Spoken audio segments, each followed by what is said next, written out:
Oke, saya buka terlebih dahulu. Bismillahirrahmanirrahim. Assalamualaikum warahmatullahi wabarakatuh semuanya. Oke, pertemuan 14 jaringan komputer.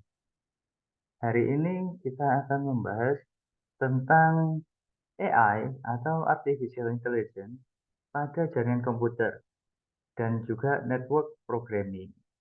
Nah, AI pada jaringan komputer itu maksudnya adalah penerapan AI, kecerdasan buatan di dalam jaringan komputer. Karena yang kita tahu di jaringan komputer kan eh, selama ini hanyalah koneksi antar device seperti server ke router, router ke end device, lalu ke switch atau BTS atau access point kan seperti itu. Tapi sebetulnya dengan teknologi yang terkini, kekinian ini, kan AI sangat marak nih digunakan. Nah, itu sebetulnya dapat diimplementasikan ke dalam jaringan komputer. Oke, outline kita hari ini yaitu AI dalam jaringan komputer dan juga network programming. Oh ya, kalau network programming itu apa? Kalau programming kan yang kita tahu ya pemrograman. Kalau network jaringan berarti pemrograman jaringan. Baik, yang pertama dahulu, AI pada jaringan atau networking. Nah, biasanya AI itu digunakan untuk otomatisasi. Nah, seperti halnya mobil punya Tesla itu kan bisa self driving ya, atau menyetir sendiri. Karena kok bisa? Karena ada sistem otomasi di dalamnya. Nah, sistem otomatisasi ini dapat diterapkan di networking. Nah, contohnya apa? Kalau di dalam jaringan, contohnya adalah kalau yang kita tahu kan hmm, biasanya itu routing, routing. Nah, kalau yang kita tahu biasanya routing itu kan ada protokolnya sendiri-sendiri, seperti eh, RIP atau OSPF, ya kan? Nah, routing-routing ini biasanya kan berbasis pada jarak. Beberapa protokol memang bukan berbasis jarak ya, bukan berbasis distance vector. Tapi beberapa routing juga menggunakan eh, berbasis distance vector. Nah, biasanya itu yang berbasis jarak itu tuh kan jarak nggak selalu sama ya. Bisa jadi antar router itu memiliki jarak yang berbeda. Misalkan dari ini contohnya dari router A ke B ini anggap aja 5 kosnya, B ke C ini anggap saja 3. Lalu dari A ke C kita anggap 1 kosnya. Nah, kalau kita lihat jaraknya paling dekatnya A ke C, tapi saat traffic tersebut sangat tinggi, nah bisa jadi kita harus mengeluarkan kos yang banyak, tetapi untuk mencapai tujuan, paket data kita itu bisa lebih cepat, bisa jadi berputar seperti ini. Nah, itu maksud dari otomatisasi. Bisa jadi paket data kita atau request saat kita melakukan koneksi internet itu dari source atau SRC ke destination itu bisa diotomatisasi. Otomatisasinya bisa melalui jalur router yang mana nih yang sedang mungkin jaraknya dekat atau costnya lebih ringan, nggak harus pakai data kita itu mutar dahulu seperti itu. Itu maksudnya adalah peningkatan otomatisasi atau auto routing. Nah, routingnya itu bisa selalu adaptif gitu. Yang sebelumnya mungkin RIP, lalu kemudian karena RIP kan terbatas oleh banyaknya host ya. Bisa jadi saat hostnya banyak, si routing itu akan selalu adaptif, maksudnya akan selalu berubah dengan adaptasi device-device yang ada. Lalu karena device-nya itu banyak, otomatis jadi USPF gitu misalkan untuk routingnya. Nah, kalau di lain hal lagi, AI di networking itu bisa untuk efisiensi troubleshooting. Maksudnya itu untuk mengatasi kegagalan jaringan atau permasalahan jaringan itu bisa lebih cepat dengan adanya AI. Jadi AI bisa mendeteksi bahwa kesalahan ini eh, muncul karena apa, bisa diketahui lebih cepat gitu. Jadi untuk mengatasi masalahnya bisa lebih akurat dan tidak makan waktu yang lama. Lalu ada efektif dalam pemeliharaan. Maksudnya adalah karena maintenance atau pemeliharaan itu kan bentar ini saya hapus. Maintenance itu kan biasanya butuh waktu ya. Tapi karena adanya AI, jadi untuk maintenance itu lebih efektif lagi. Misalkan ada yang perlu ditingkatkan, ada yang perlu, nah mungkin ada sebuah server nih ya, server. Terus kan di dalamnya pasti ada banyak database ya. Database seperti ini anggap saja. DB. DB ini kan bisa jadi kita jadwalkan untuk selalu membuat backupnya. Mungkin mingguan gitu kan. Mingguan atau mungkin eh, bulanan gitu kan. Nah, tapi kalau nggak di backup secara mingguan atau bulanan kan nggak apa-apa juga. Yang penting ada pemeliharaannya secara otomatis gitu. Bisa jadi sebelum dilakukan backup mingguan, ternyata storage-nya itu sudah penuh, nah, sudah full gitu misal. Kan kalau kita bikin backup, misalkan kapasitas kita hanya ada 1 GB misal. Nah, database kita terpakai 500 MB, sisanya kan 500 MB tuh. Nah, gimana kalau ini di backup kan jadi full nih nanti. Cadangannya 500 MB juga. Nah, ini kalau aktivitas sama pemeliharaan bisa otomatis upscaling untuk storage-nya. Jadi storage-nya itu tidak selalu saklek 1 GB, tapi bisa di upscaling jadi 2 atau 3 dan seterusnya. Itu namanya upscaling.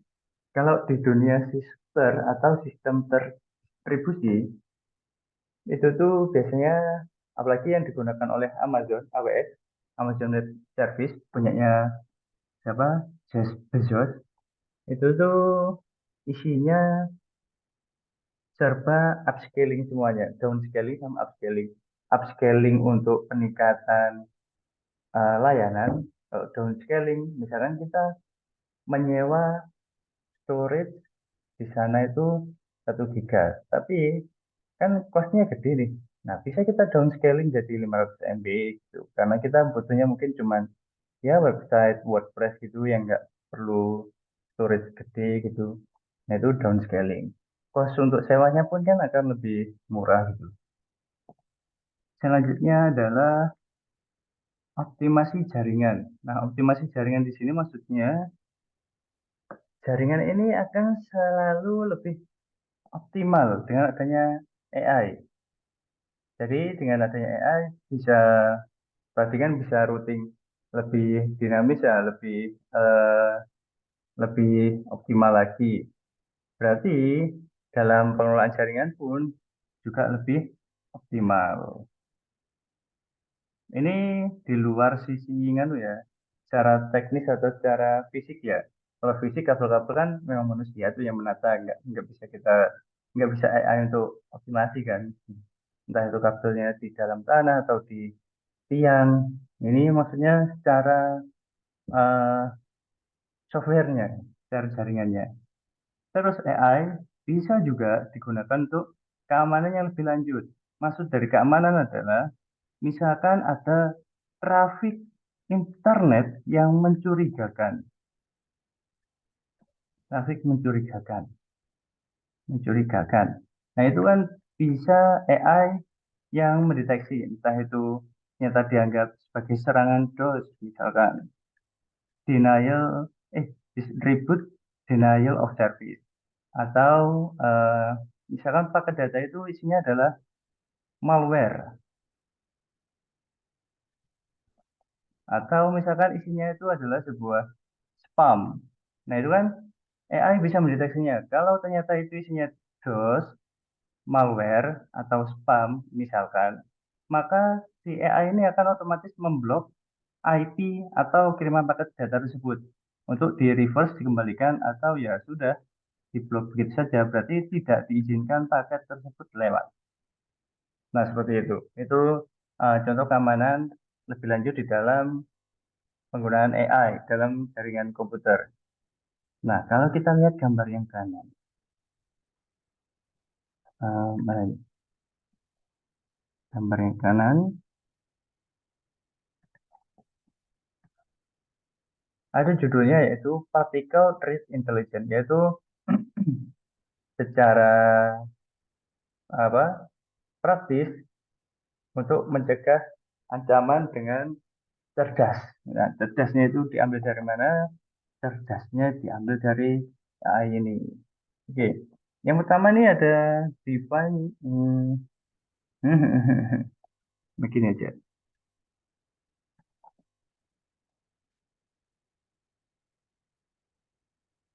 Nah, kalau ini pengamanan jaringan dengan AI secara eh, keamanan internasional. Bisa jadi ada hubungannya sama geopolitikal konteks ini ya.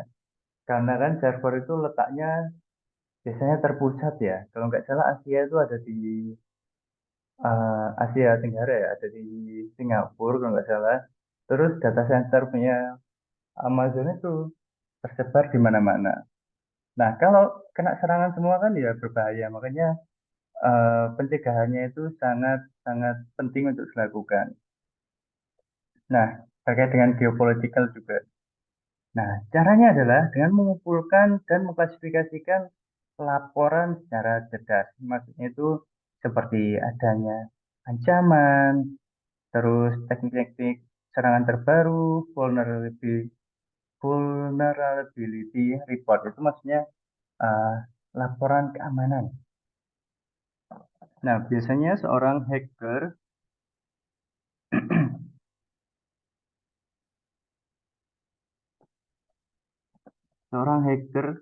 oh ini saya gambar dulu. Ini anggap saja hacker.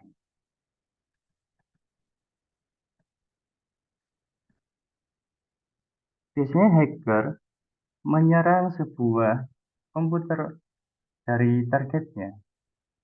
Ini target. Dia itu menyerangnya melalui celah-celah keamanan yang disebut dengan vulnerability. Ability. Seperti halnya kalau kalian pernah dengar EL injection. Injection. Untuk mendapatkan password atau username dari sebuah database, itu ada SQL injection. Atau bisa cara, biasanya tuh hacker itu menyerang melalui backdoor. Lalu backdoor pintu belakang. Biasanya menyisipkan yang namanya exploit. Nah, dengan exploit ini biasanya hacker itu bisa mengetahui aktivitas kita dengan PC kita, entah kita sedang browsing apa, kita sedang ngoding apa, sedang melakukan apa. Nah, kemudian si exploit ini mengirimkan apa ya, info-info penting dari target supaya hacker itu dapat apa ya, bukan meretas sih, tapi untuk menyimpan data-data penting tersebut gitu. Vulnerability. Selanjutnya adalah collect and classify indicators component. Mm-mm. Terus ada analisa dan ya ini analisa malware. Misalkan ada malware terbaru tuh kan eh, virus-virus di internet itu sebetulnya selalu update ya.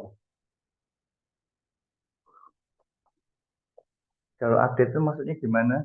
Karena misalkan sekarang ada virus A namanya, virus A. Kemudian dapat diekstrak oleh antivirus misalkan. Jadi dia ditawarkan gitu kan. Nah, kemudian si antivirus juga belajar bahwa ada software A yang mana dia itu isinya virus dan antivirus pun buat penangkalnya. Kemudian si virus tersebut, oh aku sudah ditangkal nih, aku harus membuat update gitu kan, pembaruan virus, entah itu dari sisi serangannya atau penyebarannya, membuatlah varian A plus gitu misal. Nah, di komputer atau keamanan akhirnya belajar lagi gimana sih cara menangkal si A plus ini. Akhirnya bisa diatasi juga. Akhirnya si virus A plus itu akan update lagi, misalkan jadi A plus minus gitu. Dan seterusnya bisa ditangkal dan virus tersebut akan semakin berkembang. Dan keamanan komputer pun akan semakin lebih baik lagi ke depannya. Tapi virus pun juga akan jadi lebih canggih lagi untuk ke depannya. Nah, itu maksud dari malware and or vulnerability analysis. Nah, kurang lebih seperti itu. Kemudian kita masuk ke network programming. Network programming itu secara umum merujuk pada tools atau alat dan best practice untuk mendeploy, memanage, dan troubleshooting dari perangkat jaringan.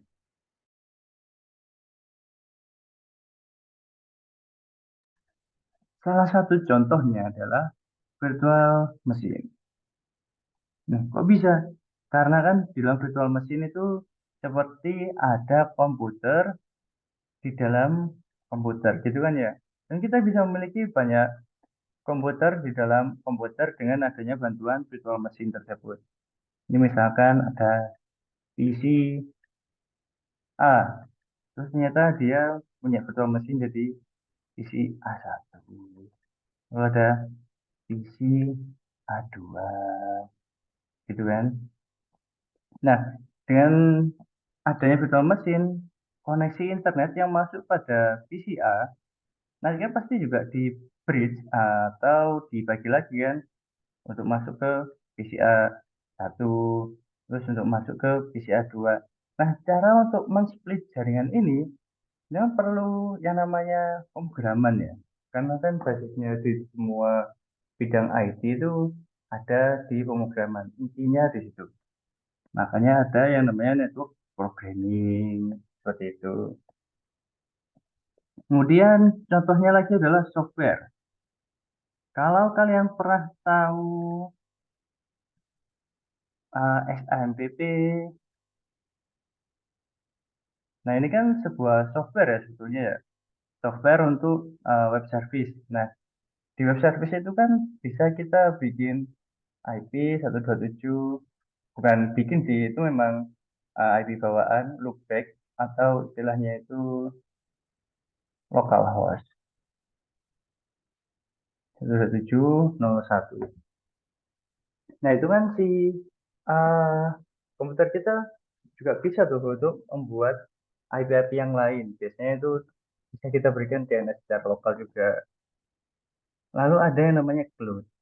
Yang kita tahu cloud kan mungkin awan ya, tapi kalau secara IP, cloud itu ya sebuah pemrograman yang terdistribusi. Nah, di sini pun banyak sekali macam arsitekturnya ya kan. Bisa jadi seperti ini.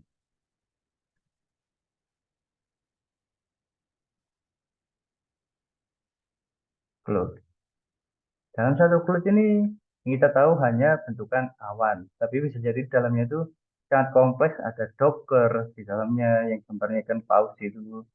Terus ada biasanya punya anu apa operating system sendiri. Yang untuk mengelola semuanya menjadi sebuah cloud kan perlu pemrograman tuh. Nah, itu fungsi dari network programming. Terus ada kontainer, nah seperti halnya Docker ini tadi. Oke, selanjutnya ada yang namanya socket programming. Socket itu adalah komunikasi antara dua aplikasi dalam jaringan. Mungkin kalian nggak pernah menemui yang namanya MIRC ya. MIRC. Nah, ini sebenarnya komunikasi peer to peer antar perangkat kalau nggak salah. Nah, peer to peer itu maksudnya apa? Satu PC atau satu perangkat dengan perangkat lain itu yang directly terhubung. Udah gitu aja. Ini peer to peer, PTP biasanya. Ya kan A sama B, ya udah komunikasinya itu aja. Nah, seperti itu. Nah, dalam komunikasi ini, ini perlu yang namanya socket programming. Programming. Nah, itu. Nah, gunanya apa ya untuk komunikasi dari klien ke server gitu misalkan.